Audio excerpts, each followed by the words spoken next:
Բարև ձեզ, եթերում այլ օրակարգն է։ Մեր տաղավարում այսօր Հայաստանի ամենաաղմկոտ, ամենասկզբունքային եւ թերևս ամենասկանդալային քաղաքական գործիչներից մեկն է Զարոյի Փոստանջյանը։ Բարև ձեզ, Տիկին Փոստանջյան։ Տիկին Փոստանջյան, դուք վարչապետ Նիկոլ Փաշինյանի համակիրն եք, թե երկրպագուն։ Թե ոչ համակիրը, ոչ երկրպագուն։ Հետաքրքիր է դեպքում Ինչու նման հարց տվեցիք, նման կասկածների տեղի կարծում եմ չեմ տվել։ Հետաքրքիր էր ինչու եք Արաբկիր համայնքում մասնակցում իր քարոզարշավին, եթե ոչ համակիրն եք, ոչ երկրպագուն։ Գնացել էիք, որ ինչ անեիք։ Ներեցեք, բայց ոչ միտեղ չէի գնացել, ինքն էր եկել իմ պապերի հիմնադրած համայնքը, ովքեր որ չգիտեմ, ասեմ, որ Երևան քաղաքի մեջ չի մտել Արաբկիր ավանը, հետագայում, երբ իմ պապերը եկել են, գաղթել են Խարբերդի նահանգից Արաբկիր քաղաքից, առաջի ներգաղթյալներն են եղել, կազմակերպված, խորհրդային Հայաստանի հետ կնքել են պայմանագիր, նրանց հող են հատկացրել եւ շուրջ 4000 արաբկիրցիներ ցեղասպանությունից հետո ովքեր ծրված են եղել տարբեր աշխարհի ծայրերում, հիմնականում Պոլսում, Հալեպում, որոշ մասը ովքեր որ մնացել էին դեռ Արաբկիրում, այդպես հավաքվել են եւ որոշել են վերադառնալ դեպի Արարատ գալ եւ եկել հիմնադրել են Արաբկիր ավանը։ Հետևաբար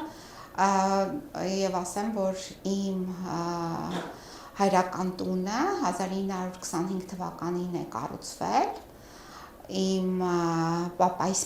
պապիկի կողմից եւ այդ տունը այսօր է կա եւ ավանի նախագիծը նաեւ գծել էր Մեծ Ընթամանյանը եւ այդ նախագծով այդ տեղը, որը հատկացվել էր, իմ պապայիս պապիկն է կառուցել եւ դուք այդ տանն եք բնակվում։ Ես նաեւ այդ տանն եմ բնակվում, ուզում եմ ասեմ, ինքն է եկել իմ տուն, իմ համայնք, փորձել է այդտեղ խոսալ, թա մեր համայնքի բնակիչների հետ, ամբողջ օրը ման է եկել համայնքում եւ հանդիպել է տարբեր արաբկիրցիների։ Իդեպ ասեմ նաեւ առաջի անգամ մեր պատմության մեջ, ազգի պատմության մեջ, առաջի անգամ հենց Արաբկիր քաղաքում է Արևմտյան Հայաստանի եղել գործադուլը։ Այսինքն այս մեր համայնքը այնպիսի մի համայնք է, որտեղ հիմնադիրները եւ հետագայում նաեւ արդեն որ համայնքը մտել է Երևան քաղաքի մեջ, մեր արաբկիրցիները հենց այդպիսին են։ Եվ ընդհանուր առմամբ եթե նայենք ընտրությունների արդյունքները, ապա Արաբկիրը երբևիցե իշխանությունների օգտին չի քվեարկում, այլ քվեարկում է ընդդիմության օգտին։ Եվ հանդիպել է քաղաքացիներին, ամբողջ օրը։ Նաև այս քարոզարշավի արդյունքներով մենք հասկացանք, որ Արաբկիր համայնքը բավականին ընդդիմադիր համայնք էր, դատելով Նիկոլ Փաշինյանի ընդունելությունից, որովհետև հենց այդ համայնքում բժշկուհին վիճեց Նիկոլ Փաշինյանի հետ, հենց այդտեղ եղավ Արտուր Օսիպյանի եւ Նիկոլ Փաշինյանի բանավեճը, նաև այլ միջադեպեր էլ եղան, հետո հանգեցինք ձեր միջադեպին։ Դուք կանգնած ինչ-որ հայտարարություն էիք անում, սադրում էիք, ինչ էիք ասում, որ ձեզ տեսնելով Նիկոլ Փաշինյանը այդպես վրդովվեց եւ պորտկաց միանգամից։ Ես չգիտեմ, պետք է իրեն հարցնել, ինքը ինձ տեսնելով ինչ հիշեց, կամ իմ մասին լսելով ինչ հիշեց, որովհետև այդտեղից ես չգիտեմ ինքը ինձ տեսավ, արդյոք տեսել է թե չի տեսել, ով է իրան ասել, կամ ինչ է ինքը ընդհանրապես պատկերացրել, որովհետև իմ եւ նրա միջև որևիցե ֆիզիկական շփում այս տարիների ընթացքում երևի թե 2017 թվականի վերջից, այդ երևի համենայն դեպս ընտրություններից 2017 թվականի ընտրություններից հետո առնվազն ես նրա հետ որևիցե ֆիզիկական շփում չեմ ունեցել եւ մնացած ինչ որ շփումներ եղել են եղել եմ ես նաև իր հայցապահանջի գործընթացներում ինքը եղել է հայցվոր, ես եղել եմ պատասխանող, ինքը այնպես է արել, որ ինձ դատապարտեն, գիտեք, այս վերջերս, եւ ես բավականին մեծ գումար մուծեցի, եւ հիմա էլ այս մի քանի օրերի ընթացքում ես նրա փաստաբանից ստացել եմ գրություն, որ նորից ինձանից գումար է պահանջում իր փաստաբանի եւ պետական турքի եւ այլի ինչ-որ գումարներ է ուզում ինձանից։ Այսինքն այն մեծ գումարը, որ վճարել եք, փաստաբանական ծախսերն ու պետտուրքը չէր մտնում դրա։ Ոչ, դա պատիժն էր։ Պատիժ։ Այո, ես այդ մեծ գումարը վճարել եմ, պատժվել եմ նրա համար, որ իրեն ասել եմ, որ նա գործակալ է, նա հողերը հանձնել է գործարքի դիմաց եւ նրան բերել են, նցրել են խորհրդարան։ Այդ բառերի համար բառացի կարող եմ ցիտել է, ինչպես է դատական ակտում, այդ բառերի համար, որ ես չեմ հրաժարվել այդ բառերից, հերքում չեմ տպագրել, ես դատապարտվել եմ։ Տիկին Փոստանջյան։ Եվ դրա համար կրել եմ պատիժ եւ վճարել եմ մեծ գումար։ Հասկանալի է, Տիկին Փոստանջյան, այդ օրը քարոզարշավի օրը նկատի ունեմ, Նիկոլ Փաշինյանն էլ ձեզ բավական մեծ մեղքերի մեջ մեղադրեց, բառացի հիմա չեմ ցիտում, բայց այսպիսին էր միտքը, որ Սերժ Սարգսյանի, Ռոբերտ Քոչարյանի մոտ ընդդիմություն եք աշխատել,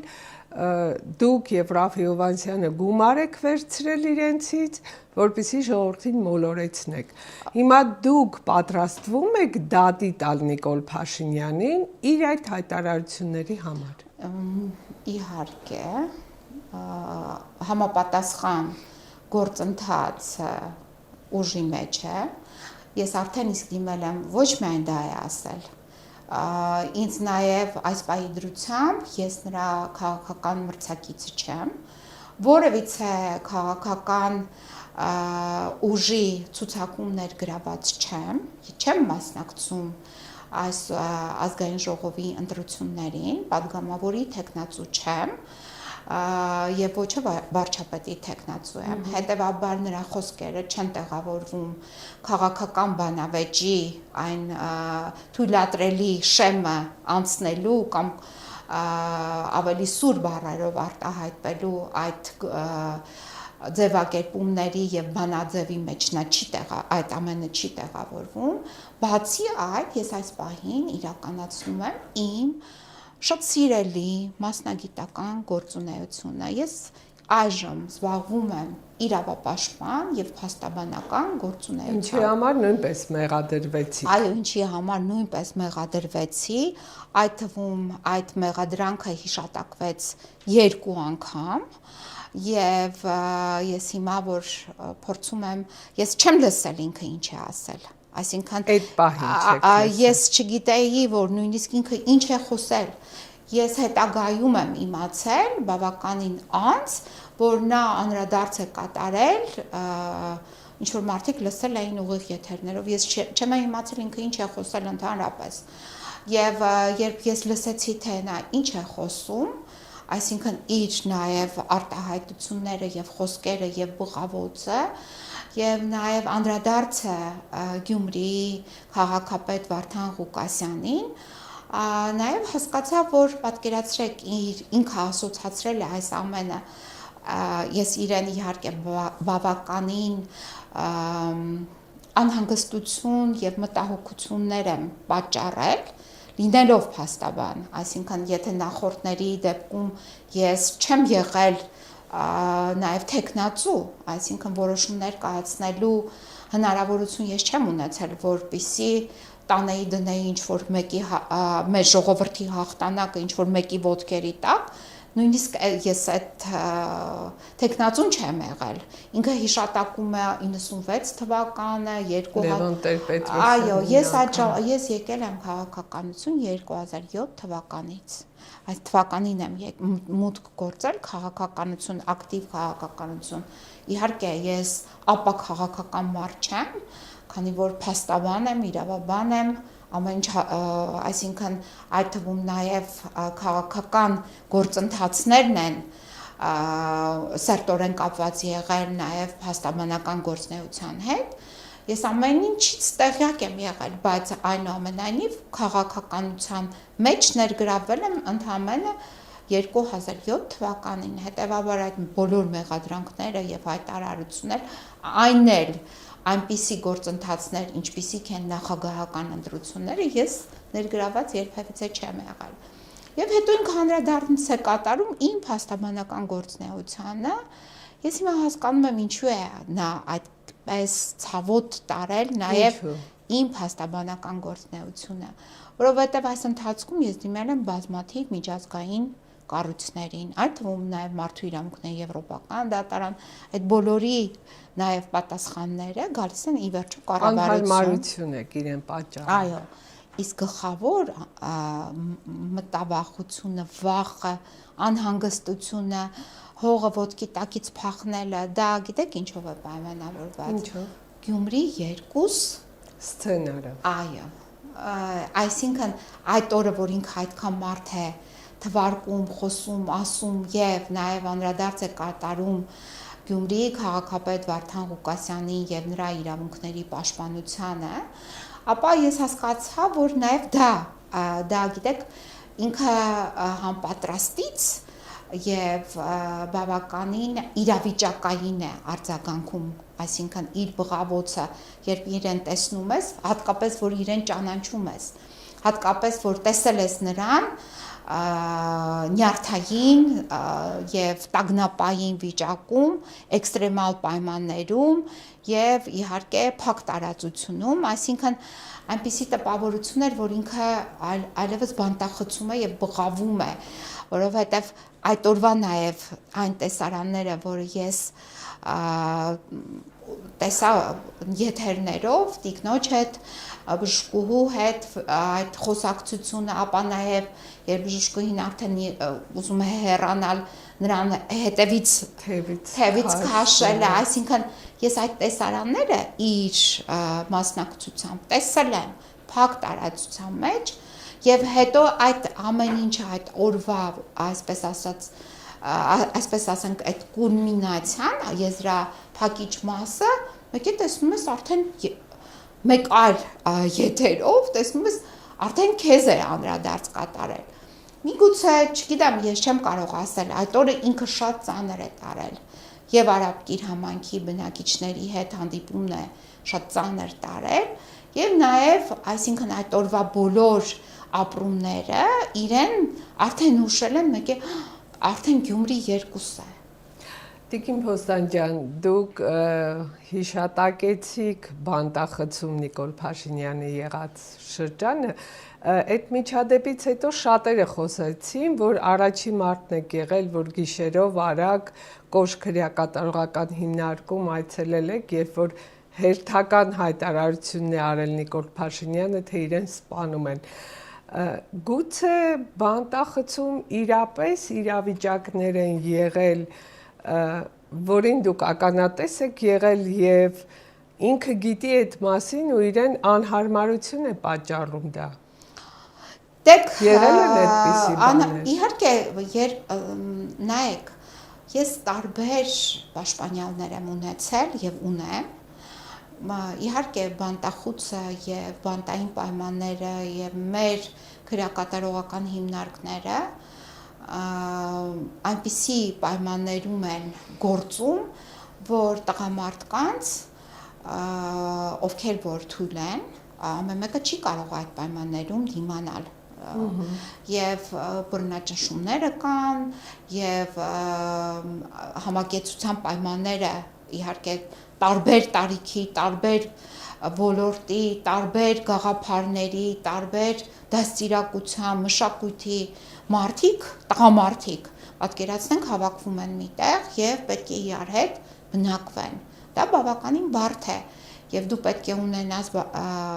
եւ շրջահայություն եւ հատուկ կամային հատկություններ, որովհետեւ եթե դու օրինակ երիտասարդ ես, տարեցի հետ պետք է այլ կերպ շփվես, եթե դու տարեց ես երիտասարդի հետ այլ կերպ պետք է շփվես, Եվ այստեղ այդ էքստրեմալ պայմաններում իհարկե երբ դու այդ համակեցության կանոնները խախտես, հնարավոր է որ քեզ պատժեն, ամեն մեկը չի կարող դիմանալ եւ ամեն մեկին չեն կարող նաեւ սիրել եւ հարգել։ Ես այս պահին ունեմ երկու պաշտպանյալ, մեկը Արմեն Բիլյանն է, ով գտնվում է Արմավիր քրեակատարողական հիմնարկում, մյուսը Պավել Մանուկյանն է, այո, Պավլիկը, որը ով գտնվում է Վարդաշենում։ Եվ այստեղ որ նույն այնտեղի բնակիչները, կալանավորները ոչ միայն ինձ են հարգում, այսինքն հատուկ դու զգում ես այդ մարդիկ քեզ ինչպես են ողջունում, վերաբերվում, որովհետև նրանք արդեն դատապարտյալ են, մի քիչ այլ ռեժիմում են գտնվում, բայց նաև դու զգում ես քո պաշտպանյալների նկատմամբ ինչպիսին է տրամադրվածությունը, նույն ասենք այդ անձի, ով որ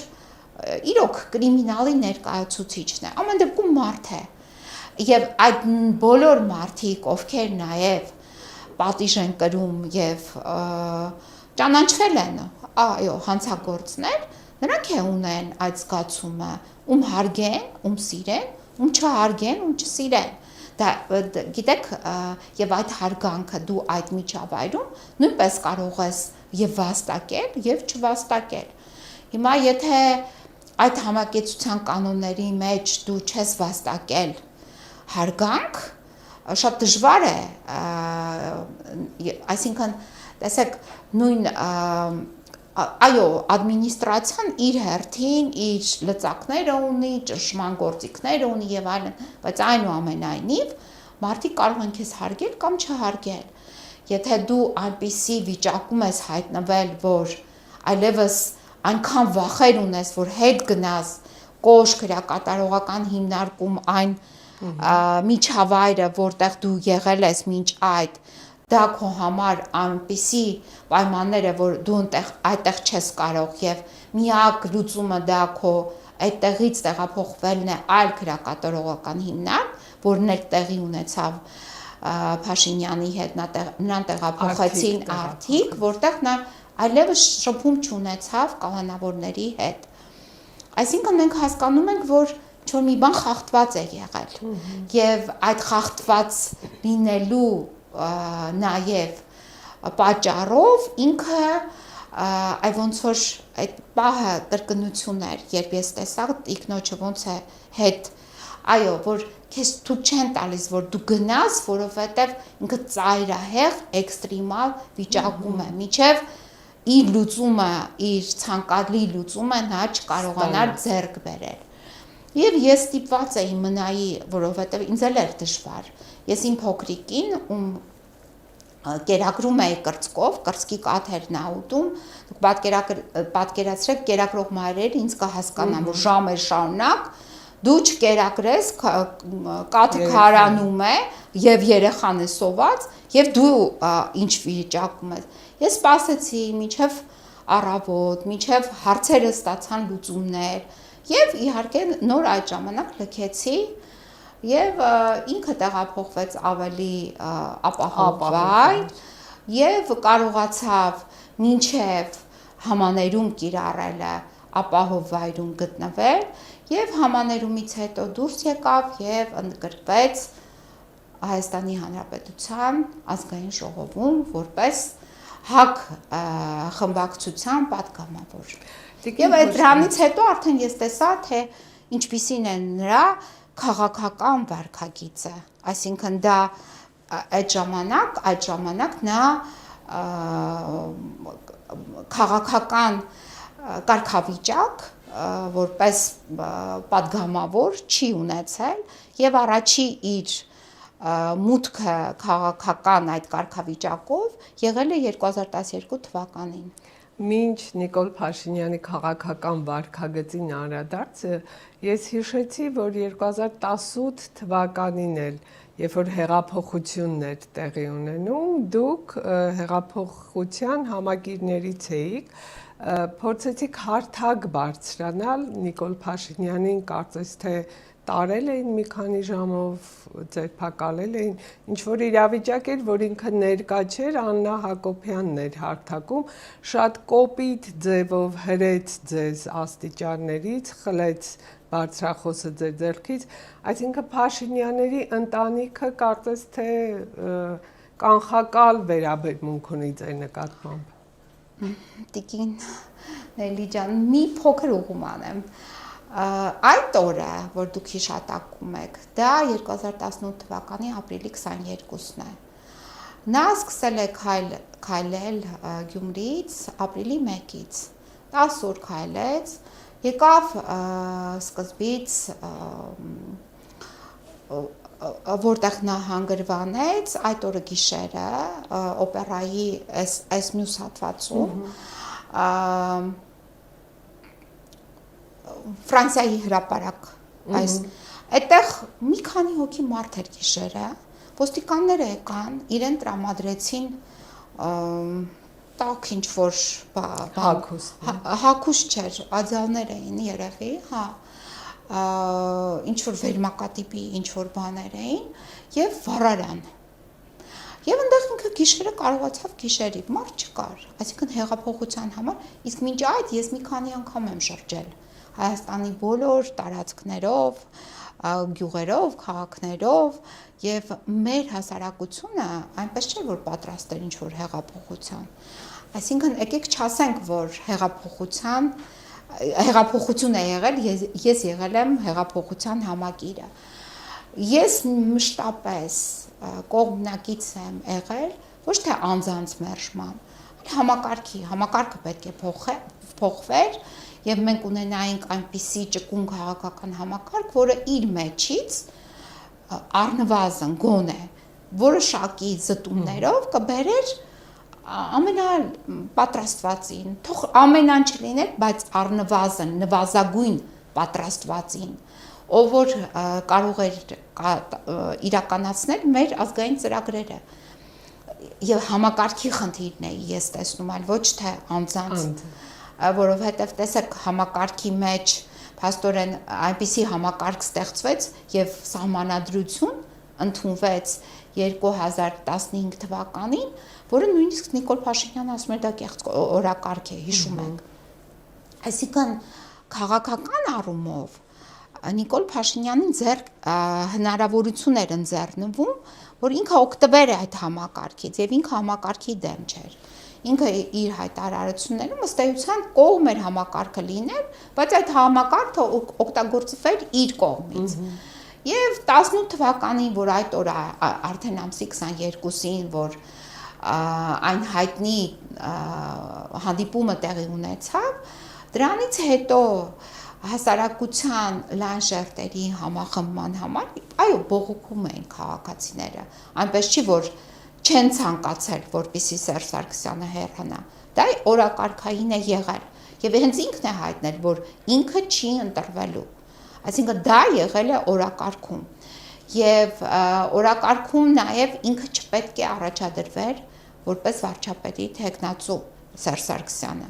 պետք է լիներ այլ անձ, բայց դա պետք է իրենք պատմեն, թե ինչու է դա այդպես եղել։ Եվ ամսի 22-ին, երբ արդեն Նիկոլ Փաշինյանին ինչ որ անհայտ ուղղությամբ տարել էին եւ այլն, այդ օրը իրենք այդ օրը հնարավորությունը, որ հարթակը ով պետք է ղեկավարեր, այո, հարթակը պետք է ղեկավարվեր արդեն իսկ նախապես գրված, պատրաստված սցենարով, այո, եւ այդ սցենարի մեջ չէր կարող լինել մի մարդ, ով դեմ կլիներ կամ կասեր ով է Նիկոլ Փաշինյանը, դա միանշանակ է, եւ բայց շատերը չգիտեին, որ դա ինքնաբուխ չէ, դա կազմակերպված է, դա պլանավորված է, ծրագրված է, որ կա մեկը, որը վերահսկում է, ով պետք է այնտեղ բարձրանա խոսի, ում տեքստը ինչ է պարունակում, նույնիսկ տեքստերը մարդկանց գրված էր եւ դրված էր թղթապանակի մեջ եւ այդ հետևողը ով բարձրացավ, ով խոսեց, տեքստը արդյոք տեքստից շեղում եղավ թե չեղավ,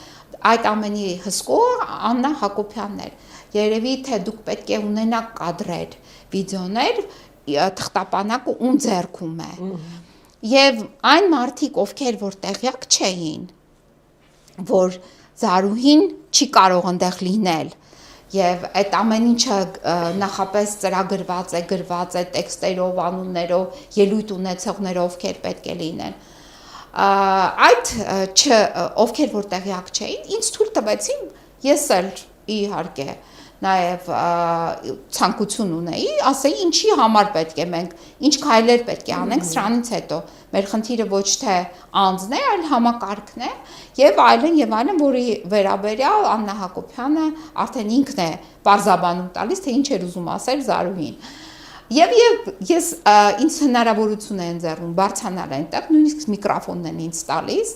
եւ այդ միկրոֆոնը արդեն տալու ժամանակ Աննա Հակոբյանը, ով այդ ամենի հսկողն էր, ինքն է արդեն նախաձեռնում ինձ այդտեղ խոչընդոտները եւ ստեղծում է խոչընդոտներ, ասում է փակեք դիմացը, հավաքվում են, ոնց որ բանդան, ոնց է լինում, ինձ ասում է դու շայկայի ներկայացուցիչ ես, իսկական այդ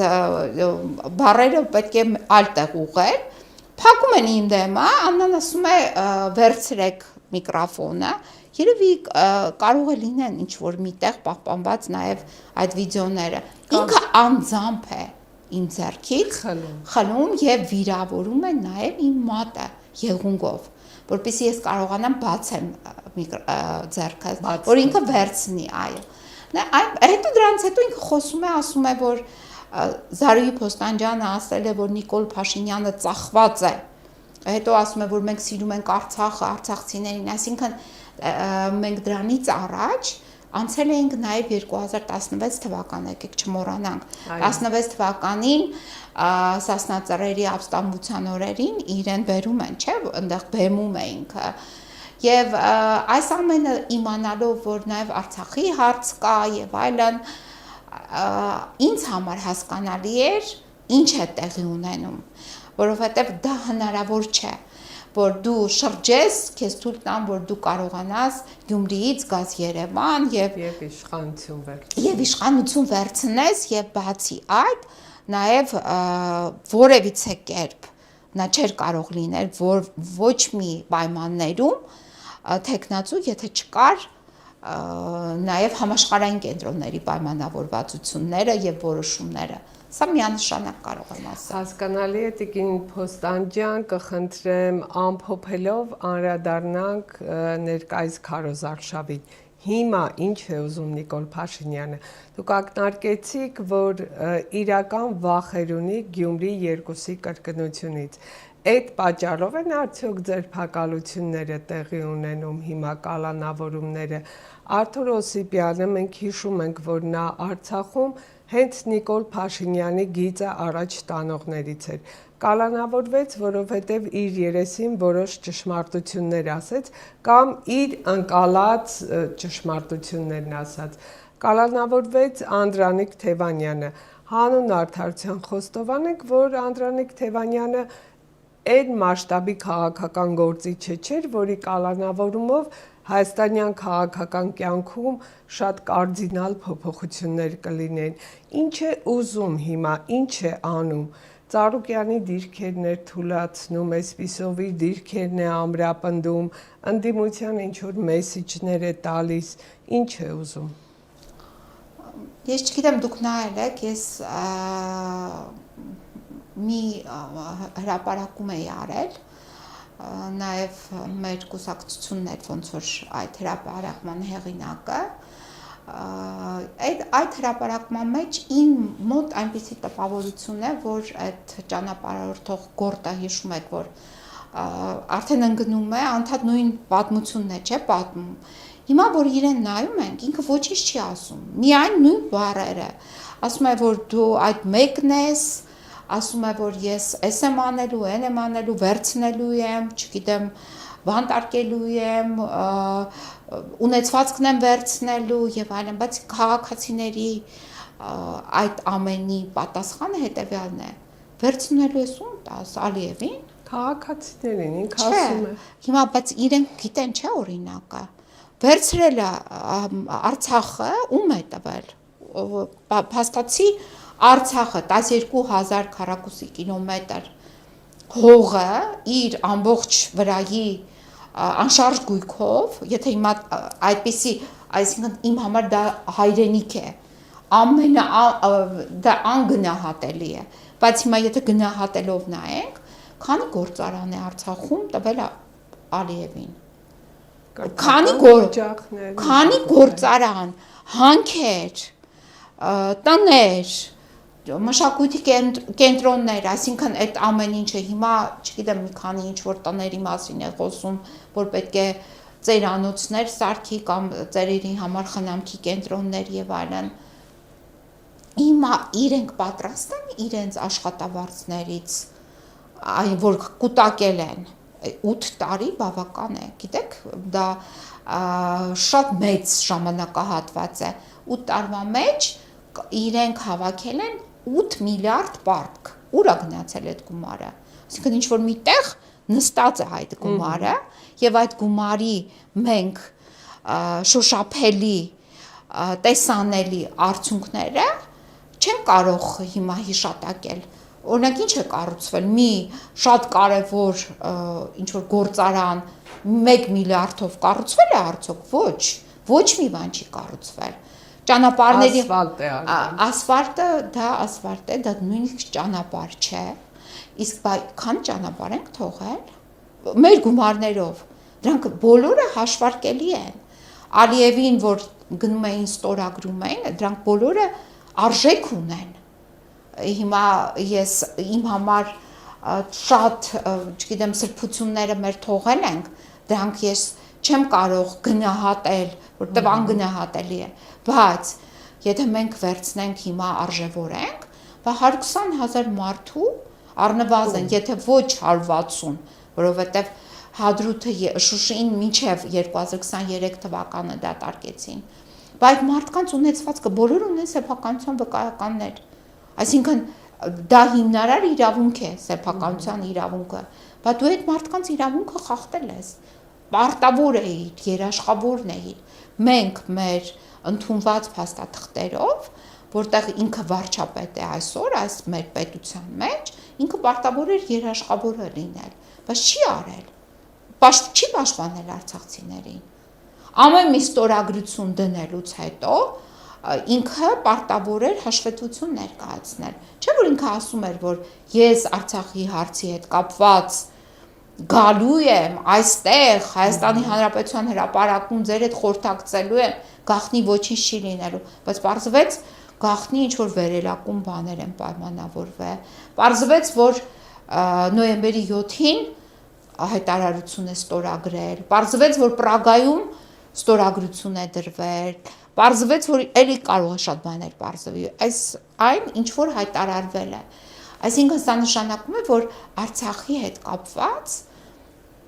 եղել են գործընթացներ, որոնք մեզ հայտնի չեն եղել, հիմա ինքը պետք է այդ հարցերի պատասխանը տրամադրի քարոզարշավի ժամանակ,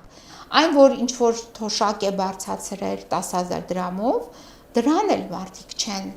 հաղորդակից, որովհետև դա ոչինչ չի նշանակում, դրա հետ մեկտեղ առաջի սպառման ապրանքների գներն են բարձրացել, բայց քաղաքացիները տեսնում են իրենք ոնց են ապրում, չէ՞ որ իրենց անցյալը այդ 8 տարի առաջվա, որ հիմա ինչ-որ Բոթասից է խոսում, չգիտեմ ինչից է խոսում, բայց ինքը առնվազն բնակվել է 3-րդ մասում ինչ-որ մի բնակարանում և ինչ-որ գյուղում տեսել եմ ես խոզեր, ինչ-որ չգիտեմ, լոբի էին մաքրում, խոզ էին խանձում և այլն, այսինքն դու դա ես եղել, հիմա բայց պարզվում է դու եկել ես և ապրում ես մեր հանրային միջոցների հաշվին, մեր հարկերի հաշվին, որը բարձրացրել ես 300 անգամ, 300% բարձրացված է հարկերը, այդ մեր հարկերի հաշվին ապրում ես, վերանորոգել ես կոնդի առանձնատունը, մեր հարկերի հաշվին շրջագայում ես աշխարհով մեկ, ինչ որ ամեն ինչից օգտվում ես, ոչ միայն դու,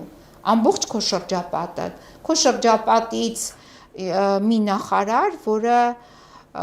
իմ երեխայի տարիքի է, ասում է, իսկ ինչ է եղել, որ ես չունենամ, օրինակ, չգիտեմ, քանի 100,000 $200,000 տուն։ Այո, գիտեք, կարող ես ունենալ, եթե այո, հարգելի սրբուհի, Քիմ Քարդաշյանի գործնեությունը ծավալես, տվյալները բավարարում են, բայց դու եթե 8 միլիարդ դոլար պարտք ես վերցրել քո կառավարությունը, դու չպիտի ունենաս, դու չպետք է ունենաս։ Այո, գնա այդտեղ քո տվյալները կբավարարեն, վաստակի, ոչ մեկ քեզ չի ասում մի վաստակի կամ այնպես չէ, որ մենք ուրախ կլինենք։ Այո, ինչ որ տեղերը ոչ միայն ուրախ կլինենք, ասենք, տեսեք, մեր ազգի ներկայացուցիչը այսպիսի տաղանդավոր է։ Դա էլ ողջունելի է, բայց երբ դու պետական պաշտոնյա ես եւ քո թոշակառուն այս պայմաններում ստանում է, չգիտեմ, 40-50,000 դրամ թոշակ, որը ոչ մի բանի չի կարող հերիքել, եւ քո ուսուցիչը ամենակարևորը նույնպես ստանում է, չգիտեմ, ինչքան աշխատավարձ, բայց դու քեզ այդպես ես դասում, իրենցից պետք է սկսես, շատ կարևոր ոլորտներ կան, այո, ծերերին պետք է, մենք պարտավոր ենք, դա մեր պարտականությունն է, մեր ծնողներին, ընդհուպ մինչև օրենսդրությամբ սահմանված է, եթե դու քո ծնողին չես խնամում, կարող է քեզանից ալիմենտ գանձել, եւ պետությունը պարտավոր է, այո, որովհետեւ այդ մարդիկ աշխատել են, թոշակ պետք է տա, որտեղ իրանք նախապես են քեզ վճարել, դու պարտավոր ես իրենց վերադարձնել, թոշակառուներ, ուսուցիչները ամենակարևոր մասնագիտությունն է, որովհետև այդտեղից է սկսում։ Ես չգիտեմ Նիկոլ Փաշինյանի ուսուցիչը ով է եղել, որը ով իրեն միգուցե սովորացրել է, լավ չի սովորել, այդ զանգվածային տեսարանները ուտելու, սնվելու հետ կապված, այդպես չի կարելի ցուցադրել եւ այդպես չի կարելի օգտվել սնունդից, դա անթույլատրելի է։ Ամեն ինչ այդտեղից է գալիս, այսինքն այդ մշակումը որպես քաղաքացի, որպես հասարակության ներկայացուցիչ, որպես ազգի ներկայացուցիչ, գալիս է դպրոցից, մանկապարտեզից, ուսուցիչից եւ հետեւաբար ուսուցիչը պետք է ստանա բարձր աշխատավարձ։ Բժշկական ապահովագրությունն է, բժիշկներն է պետք է ստանան եւ մեր անվտանգությունը, բայց մենք տեսնում ենք այս շերտը պրոֆեսիոնալ զրկված է բոլոր հնարավորություններ, պարեկը ավելի շատ գումար է վաստակում, ստանում աշխատավարձ, քան օրինակ դիրքապահը։ Սա հակադրության մեջ է մտնում։ Եթե հարկ կա, պարեկները օգտագործվում են, չէ՞, ցույցեր ծրերի։ Հիմա այստեղ արդեն քաղաքացին հասկանում է, որ մեզ այլևս ոչինչ չասեց, 8 տարվա մեջ խաբեց, բացի այն, որ խաբեց, նաև մեր հայրենակիցները անձնապես հայրենազրկվեցին, ցեղասպանվեցին եւ այդ ազատ գյուղում կացարանը մեր զինվորների եւ այդ պապիկը եւ նաեւ մայրիկը ովքեր որ իրեն հանդիպեցին, ինքը չի կարող, ինքը պարտավոր է բացատրել, որովհետեւ առաջին ինքն է խոսել այդ դեպքից։ Հետեւաբար քաղաքացիները հասկանում են, որ այդ վայր ընկած արդեն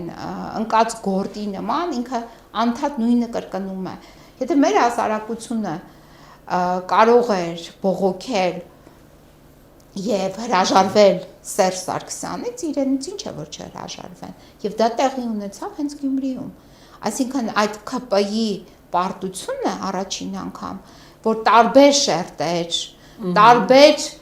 միավորներ, որոնք իրար հետ ունեին բավականին խնդիրներ, մեկը որոշեցին չէ,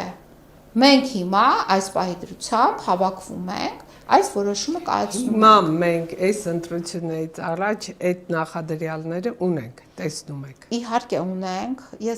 Եվ դրանից Նիկոլ Փաշինյանը վախենում եմ հասարակության ներկայացուցիչներին, ընտրողներին խորհուրդ եմ տալիս, պարտադիր գնալ ընտրատեղամաս, բավականին լայն ցանկ է,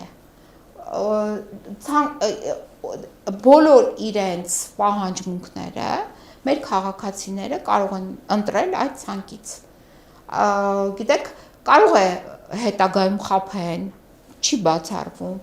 որոշները չկատարեն կամ եւ այլն, բայց համենայն դեպս իրենք կարող են Նիկոլ Փաշինյան չընտրել։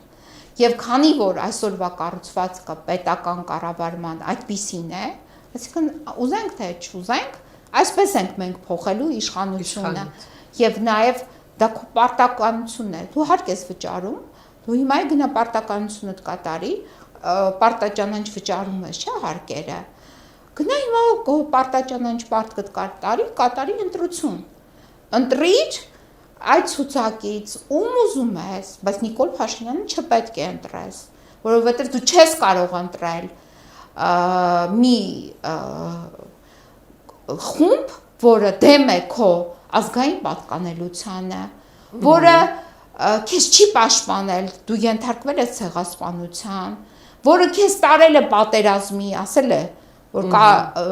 կարող էին կանխել պատերազմը, բայց արել է պատերազմ, որը քո պետության կարևոր մասը 12000 քառակուսի կիլոմետր տարածքը ստորագրությամբ հանձնել է, որը ունեզրկել է քո քույրերին, եղբայրներին, ազգականներին, ազգիդ մի կարևոր մասին, որը չի պաշտպանել քո զինվորներին, եւ բացի այդ, այս 8 տարիների ընթացքում դու բարեկեցիկ չես ապրել, ինքը ապրել է բարեկեցիկ, ինքը վերցրել է 8 միլիարդ վարկ, այսինքն քո պարտքը ավելացրել է, ինքը ստացել է բարձր աշխատավարձ, ինքը օգտվել է կյանքի բոլոր բարիքներից, բայց դու մնացել ես նույնը, հետևաբար դու իրեն պետք է մերժես։ Շնորհակալություն Տիկին Փոստանջյան, այլ օրակարգի տաղավարում քաղաքական գործիչ Զարուհի Փոստանջյանն էր։ Շնորհակալ եմ։ Ես էլ եմ շնորհակալ։